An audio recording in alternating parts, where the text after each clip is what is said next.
And you're live.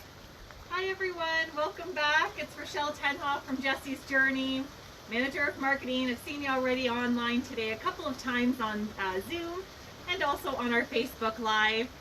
It's rainy here in London, so we're kind of taking shelter underneath the King family home here while being safe and distanced at the same time. And we hope that you're keeping well and keeping safe as we come together on World Duchenne Awareness Day today, and also across Canada for the virtual Walk to Defeat Duchenne. We hope you're having a great day walking and enjoying the day. Don't forget, you can still donate at walktodefeatduchenne.com.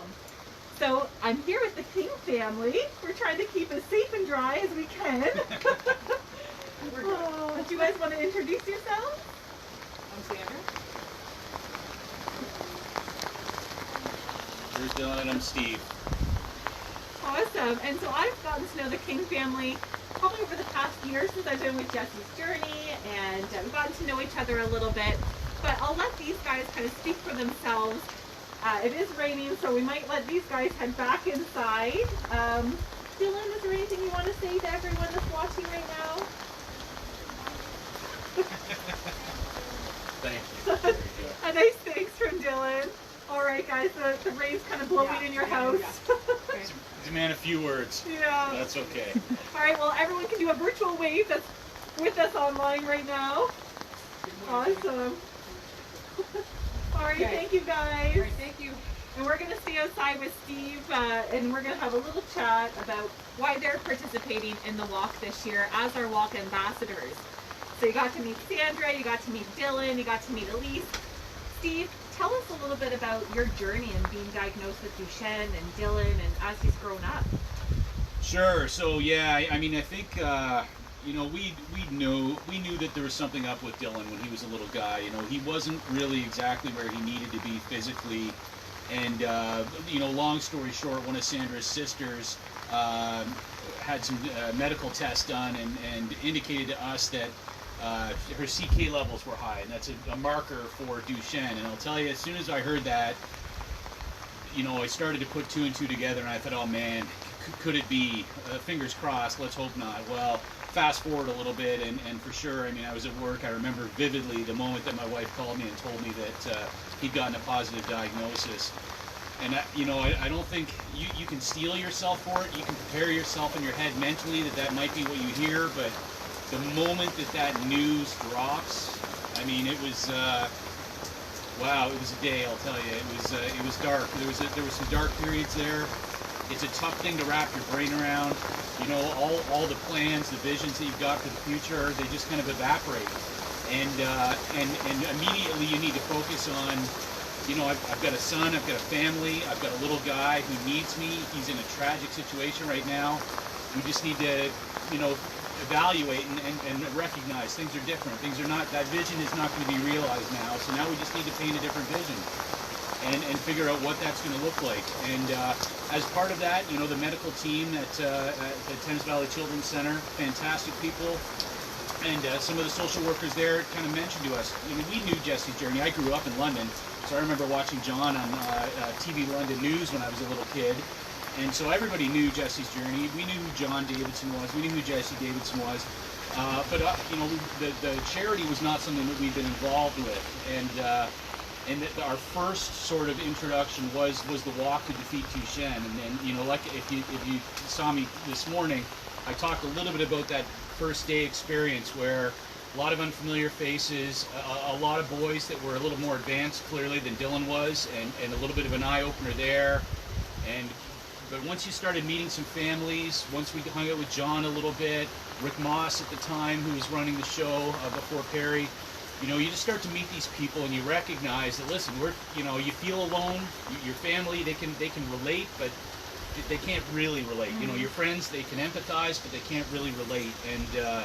And suddenly we're surrounded by families who can relate and who can talk the talk, and we could share stories. And being brand new to it, it was also a great venue for us. We met the Mordens, one of the first families we met, and I can remember hanging out and just kind of talking to them and learning things. So, you can go online and you can read and everything, but that social interaction, I think for our family was really, really important early on. It really let us know that Jesse's Journey, it wasn't just us trying to raise some money for some charity. That family of families mantra that we hear about, it's true, and I feel we have to have a connection with somebody.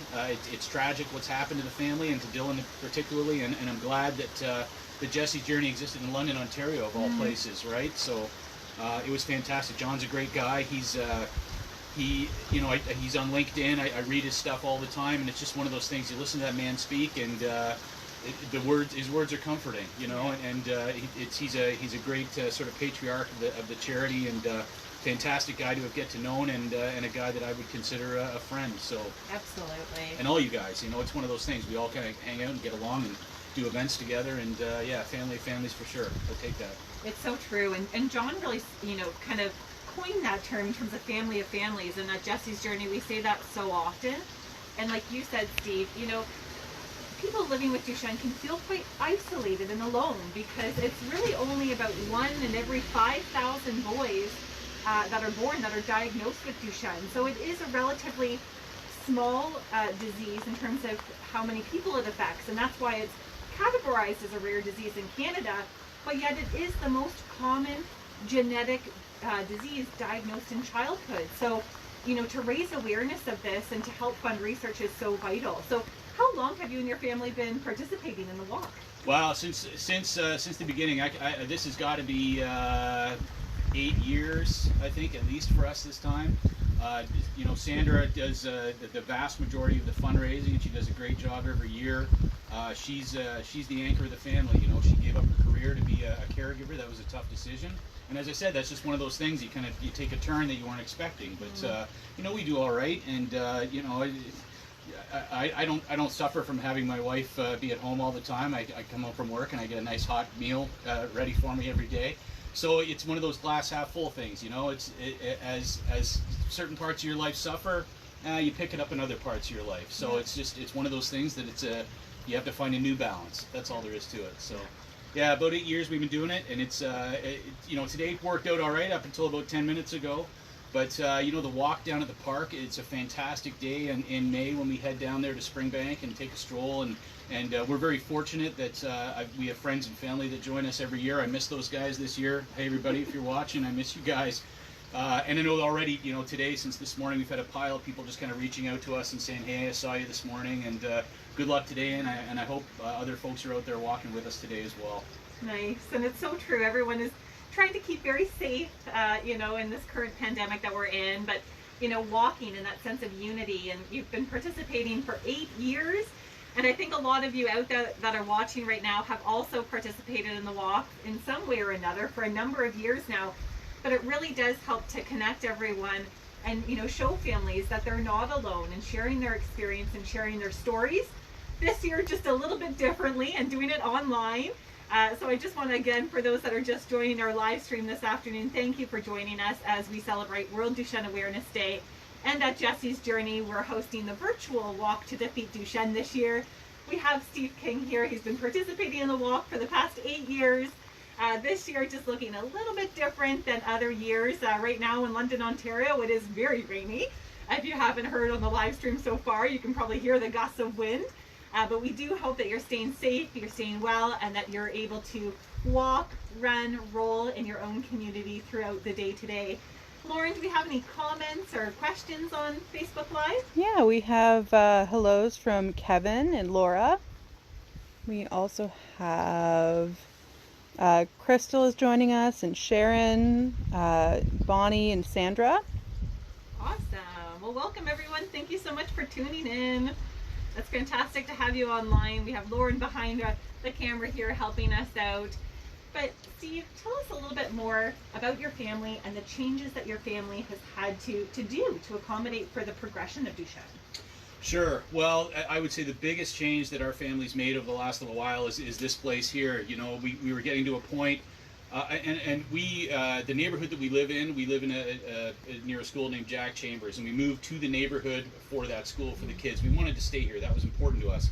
But the place we had a lot of stairs, and as Dylan gets bigger and heavier, it's a challenge. He's at a point where stairs are really hard for him. So Carrying him up and down stairs all the time is a tough go.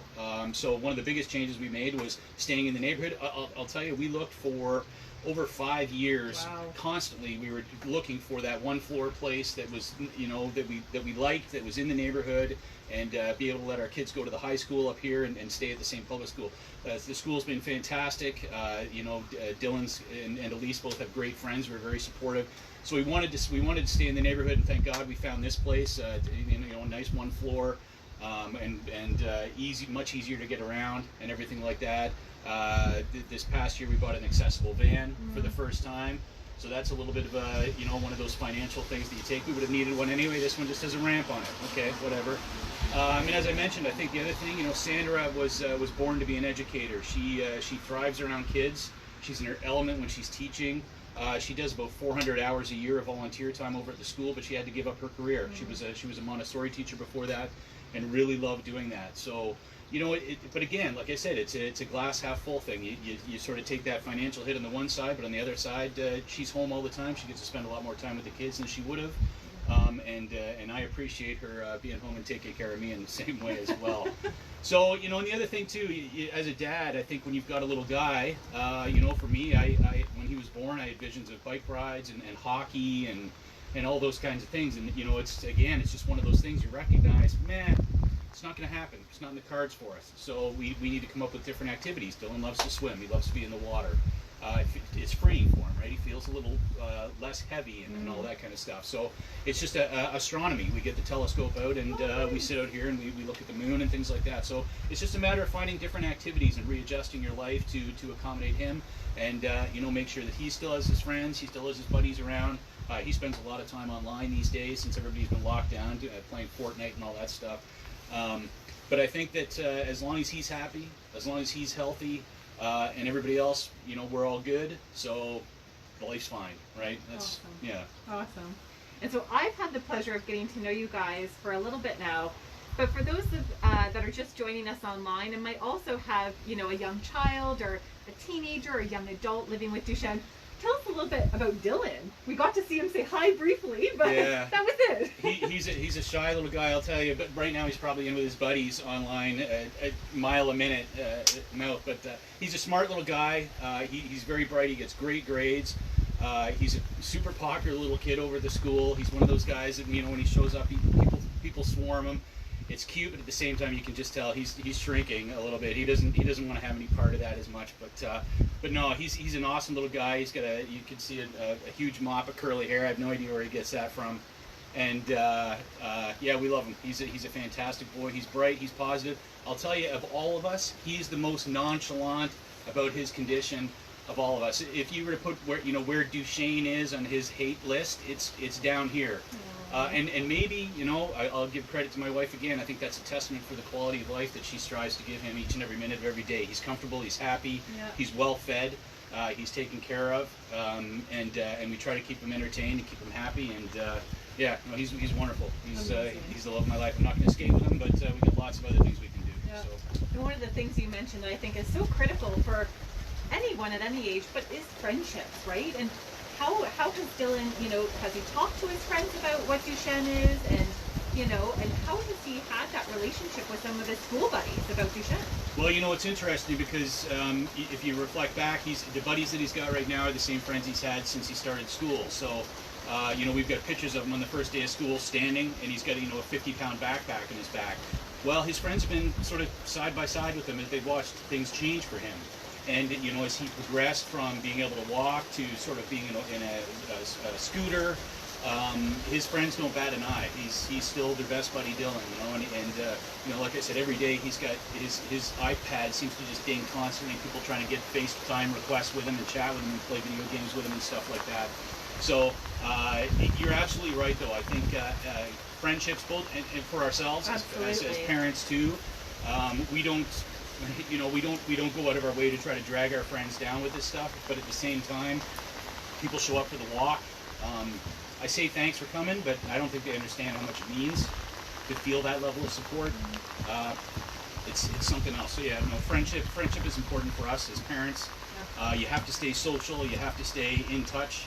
And for a little guy like Dylan, we're so thankful that the number of friends and the teachers at his school and how they go out of his way to take care of him, look after him, and make sure that he's healthy and safe and supported. I can't say enough about those folks. And yeah, his buddies are right there. And we work every year to try to make sure he's got some of his close friends in his class. Help him physically when he needs to, help him emotionally when he needs to, and he's got good buddies, and I hope he sticks with them. That's amazing. It sounds like Dylan has a great support network of friends that have grown up with him, and you guys, like you just touched upon, Steve, it's so vital for everyone and anyone to have that support network and know that you can turn to people to talk to about what you're experiencing. And Dylan has friends that he can talk to, and certainly you guys as a close family unit, so it's so important. And that's really what Jesse's Journey is really all about, is being there for families, making sure everyone feels supported, educated, and here anytime that we can help. And obviously all the funds from the Walk to Defeat Duchenne are going to support research, to find those treatments, to find a cure for boys like Dylan. So thank you so much for joining us this afternoon online. You're welcome. Thank you for getting wet over there. Lauren's behind the camera, and she's kind of getting soaked right now. Right on the edge.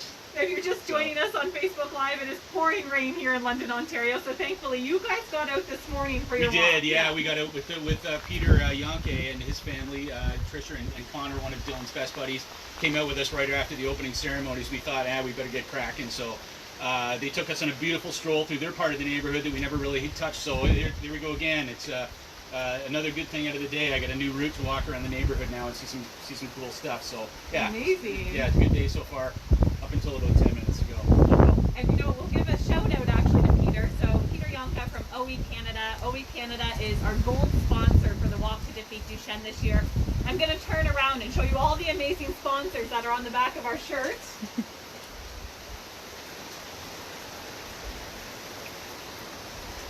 We are so thankful to have our sponsors, OE Canada, St. Aidan's, Western Progress.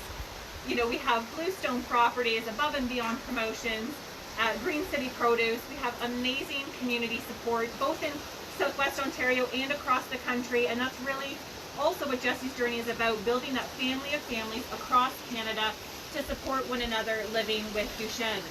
I'm going to ask Lauren behind our camera one more time. Do we have any questions? Do we have any comments, shout outs? We have Laura says, great job, Steve. You guys are fantastic. Appreciate your efforts. Thank you. And Matthew says, Dylan is my hero. Justice says they've just got their walk in from Northern Idaho. Ooh, Northern Idaho. Wow. Okay. Awesome. Amazing. We saw some people actually with John and with Perry this afternoon that are joining us from the States. We had one gentleman from India,